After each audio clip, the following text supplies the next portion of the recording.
We're back with another episode of Survival, episode 21. And before we get into the actual episode, I just want to show that off camera, I added this simple staircase that goes behind the waterfall, and it just pops out here in this corner. So anyway, this episode, I want to focus on the landscaping. I've done a bunch of, scenery, but I haven't actually focused on the base. So this whole shulker box that we will be using for trees. So I'm going to show how I actually make the trees. But this is what I'm going to be going for. The first ever custom tree I made. Not the ugliest thing. I mean, it could be worse. So I'll show you how I make this in a little bit. But I'm going to be putting these trees around in specific areas to either just add color or to block open areas, make it feel more enclosed. And I just want to go up top because I want this tree to be slightly higher than the wheat field here, just so it doesn't seem like the view is just an open space. Where is the top here? I can go a little higher, I think. Just a little, maybe like in our block. Yeah, because if I go one higher, I'm going to need a little bit extra there. Okay, so yeah, that's looking good. Not bad. First ever tree I made. I have 3 of these trees.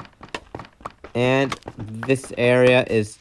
I use the trees to kind of fill this big area. And I want to make this tree one taller, actually. Only because I'll have these trees kind of go up. Just by a little bit each time. To give the illusion that you're going up the mountain. And can I have some longer arms, please? Like, what is with me struggling? There we... Nope. I'll get there eventually.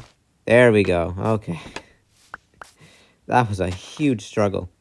So now it gives the illusion that you're going up the mountain, even though you're kind of on a more flat surface, because this area is pretty flat right here. So I will be showing you how I make these trees. This is actually the last tree I'm going to make, so you may notice the other ones in the background. But to start this tree, I have a small base, very, very small, just going one out from the actual, what do you call it? Not the stump, whatever it is. You make a small base. I go out a little bit again, and I'm using these dark oak fences almost to give the illusion of sticks, hanging sticks from a tree. Now this layer is going to be the widest layer. It's going to be the biggest layer. And I don't want it to be like massively big, just a little slightly. Again, go up one, just a little bit out. Because I want, even though I'm using the spruce wood, I want to give this the illusion like it is a spruce tree. So then your next layer up is a little bit more in. Relatively the same size as the middle one. And then at the top, you can just go up a few leaf blocks. Just put some around the sides to give the cone shape. And I'm just going to put some last few dark oak fences around as hanging branches. And that is how I have completed these trees. I'm going to give a quick, small tour of all the trees I put around. So I have those 2, which you just saw. I have these 3 in the back here. Fills the area quite nice, adds a little bit more color than just the dirt and the stone, brown and gray. I have some plants for this area, so I left that open. I have a couple trees right here. These 2 trees block the area at the side, and when I come up the stairs here, I put these trees where they are. So at a certain angle, you can still see, because I'll have a pathway here, you'll see the lake right through there. And it'll give it's like a focal point, the lake. And then you zoom out wider, you'll see the trees and the buildings and all that. I have one tree up here specifically to kind of shorten how wide that pathway is there. Also adds color. And I have 2 trees here at the top. I'm currently in the creative world. So this is actually the mountain I made in the short I posted on how I make my mountains all around. So it's just my creative world. So I want to show how I'm going to be doing these pathways, but I first want to start with how I'm going to add some light sources. So these currently are the blocks that I'm using for my base. I got the mountains in the background, which is great there. And the buildings are spruce, snow, and some dark oak. So I need a light source that's going to match all the colors right here in front of me. What I chose is I need to also make sure it's in the same theme, right?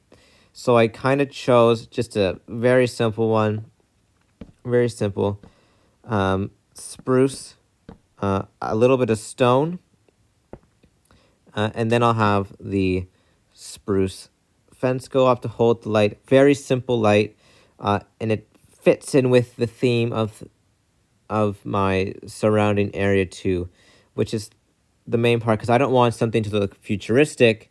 It's something that's going around mountains, right? Because usually when you're in a mountain range, your light isn't going to have 16 bulbs coming out of it and like several directions. It's just going to be nice, easy, simple.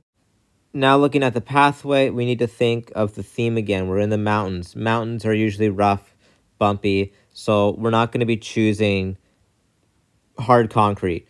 Although sometimes there are roadways that go up mountains, it's usually just gravel that I find. So I have gravel, and I kind of want this pathway to pop out as well. So what does gravel have? Well, some parts of gravel are higher than others.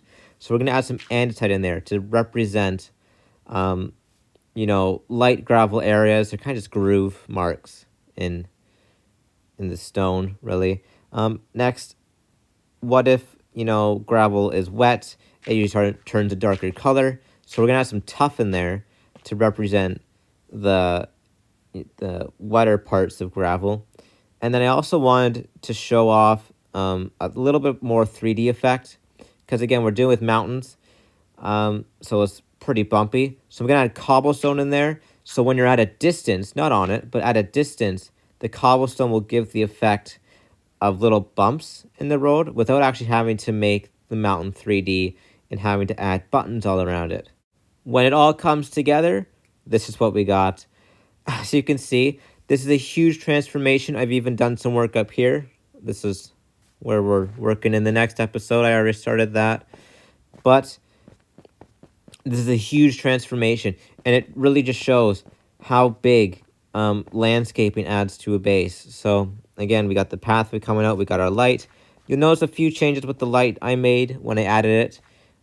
Now right here, these trees in this specific area, it blocks the wide point and also, gave access to that window.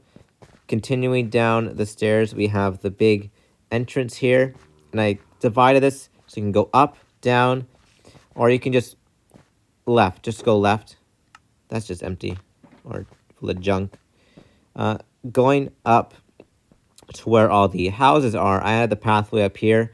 I didn't add any trees though, however, because this place was already cluttered enough. There wasn't really much space for a tree or trees, so just adding more trees would just fill this area and it wouldn't look as nice as it is right now. But even the view you get from up here is really good, like you get the tops of the trees, you get the pathway. The wheat field adds color on the left side as well. I'm going to go down and show the wheat field now. I have the pathway all around this building here. So first, at the front of the building, like I was talking about, you get the view of the lake right now. See how the lake, your eyes draw right to it. You see the trees around it. Looks fantastic. Also, why are the lights still on? It's day. I don't know why the lights are on. But the wheat field here, I added that little staircase. And I didn't add the pathway directly beside the wheat field, so I can give it that grass color still. Or the grass can still show through. It's not just going to be, pavement, wheat field. I actually forgot about 2 trees over here. I'll have to do that later. But, I mean, this base is just turned out really well. I'll go and head down actually, because I want to show the down area too. But again, like the pathway goes right back to the entrance and leads right to the down area. So heading down here, you got the pathway that turns immediately. I didn't add a tree on the left side just so it wasn't as clumped. And again, the two trees right here block out that big gap in between the house and the cliff, you know. You don't really see it unless you look hard enough. Going down here, I added two trees here. It's in between the fishing hut and then the bee house. You know, adds a little more to the area, and it doesn't look like the space is empty because I have the big view of the lake down this area. You get a nice, beautiful view of the lake. Coming down here, you have the three trees, and that blocks that area. You don't really see that big gap in there. You see the waterfall through that gap. I mean, this space has come along great. It just shows how important landscaping is to your build. It's really just turn the space around. Like, I never thought that I could make a base this impressive. Oh, hey, the lights turned off. There we go. Apparently it was day 2 minutes ago. But this is just incredible. Like, I can't wait for next season, because next season is actually supposed to be even more work. So I'll call that an episode there. Thank you all for watching. I'll see you in the next one. Goodbye.